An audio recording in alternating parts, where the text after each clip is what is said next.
हमारे साथ में डिप्टी सीएम केशव प्रसाद मौर्य जी हैं। सर, विदेश यात्रा से आप लौटे हैं और जो आपकी यात्रा रही, मुख्यमंत्री जी भी विदेश यात्रा पर थे, आप विदेश यात्रा पर थे। उत्तर प्रदेश के लोगों की नजर है कि आखिर उत्तर प्रदेश को क्या कुछ मिला है।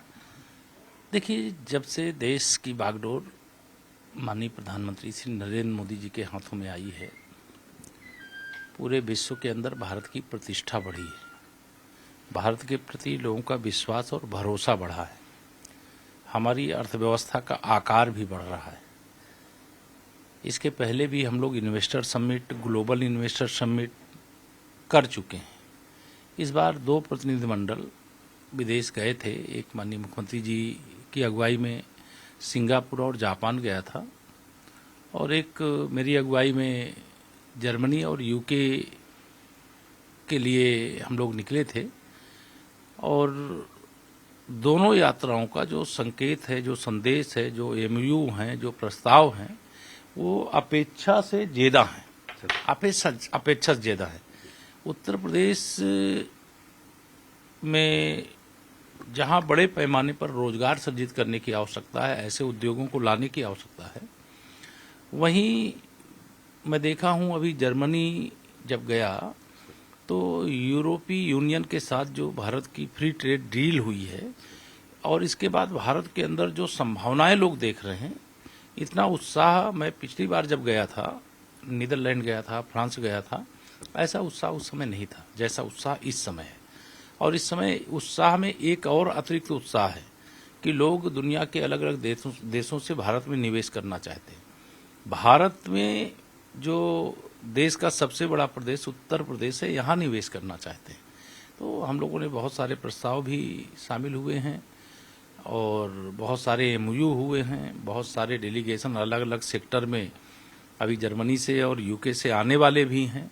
तो हम यह मानते हैं कि यह यात्रा उत्तर प्रदेश को विकसित उत्तर प्रदेश बनाने के लिए बहुत महत्वपूर्ण साबित होगी, और आने वाले समय में बड़े पैमाने पर निवेश आएगा और नई नई तकनीकी के आधार पर हमारा प्रदेश प्रगति करेगा। सर, ये कांग्रेस जिस तरीके से सियासत कर रही है, प्रधानमंत्री नरेंद्र मोदी ने सीधे तौर पर कहा है कि देश की सबसे पुरानी पार्टी देश को मैला करने का काम कर रही है, और कांग्रेस जो वोट चोरी की बात कर रही है, जनता ने ही उनको वोट देने नहीं दे रही है, वोट देने लायक नहीं समझा।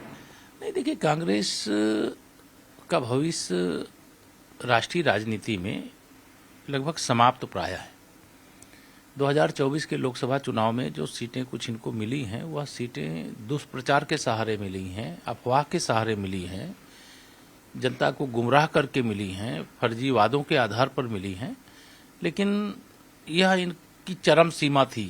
एक तरह से मैं अगर कहूं कि इस जितनी सीटें श्री राहुल गांधी की अगुवाई में कांग्रेस इस बार पा गई है, इस प्रकार से सीटें अब इनको मिलने वाली नहीं हैं।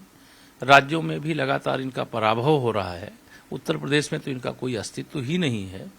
लेकिन राष्ट्रीय राजनीति में कांग्रेस चूंकि पुरानी पार्टी के नाते अपने को महत्वपूर्ण भूमिका में पाती थी, लेकिन आज अलग थलग पड़ गई। सर, अंतिम सवाल है, समाजवादी पार्टी के मुखिया अखिलेश यादव एक तरफ जहां भाजपा पर निशाना साध रहे हैं, वहीं काशीराम से अपने पुराने रिश्ते बता रहे हैं, और खुद बसपा के जो प्रदेश अध्यक्ष हैं उन्होंने कहा कि इन्होंने काशीराम का हमेशा अपमान किया है। क्या कुछ कहेंगे सर? देखिए, मुझे श्री अखिलेश यादव जी के बारे में इतना ही कहना है कि वो जैसे गिरगिट रंग बदलता है, वैसे वह रंग बदलने की लगातार कोशिश किया करते हैं। जब वह मुख्यमंत्री थे तब उन्होंने पिछड़ों का, दलितों का कोई आदर और सम्मान नहीं किया, कोई महत्वपूर्ण स्थान अपनी सरकार में देने का काम नहीं किया, उनके साथ अन्याय किया, अत्याचार किया, उनकी जमीनों पर समाजवादी पार्टी का झंडा लगा करके बड़े बड़े गुंडे, अपराधी, माफिया कब्जा करते रहे, मकानों पर कब्जा करते रहे, लोगों को प्रदेश छोड़ करके भागने के लिए, विवश होने तक के लिए मतलब मजबूर कर दिया था। तो जो स्थिति श्री अखिलेश यादव जी के 2012 से 2017 के सरकार के कार्यकाल में थी, उस दाग से वो बेदाग कभी नहीं हो सकते। और अब वो जो भी कह रहे हैं, कभी पीडीए कहते हैं, कभी मनोहर कांशीराम जी की बात करते हैं, तो यह जवाब तो मायावती जी को देना चाहिए, शायद उन्होंने दिया भी है, ऐसा मैंने देखा है।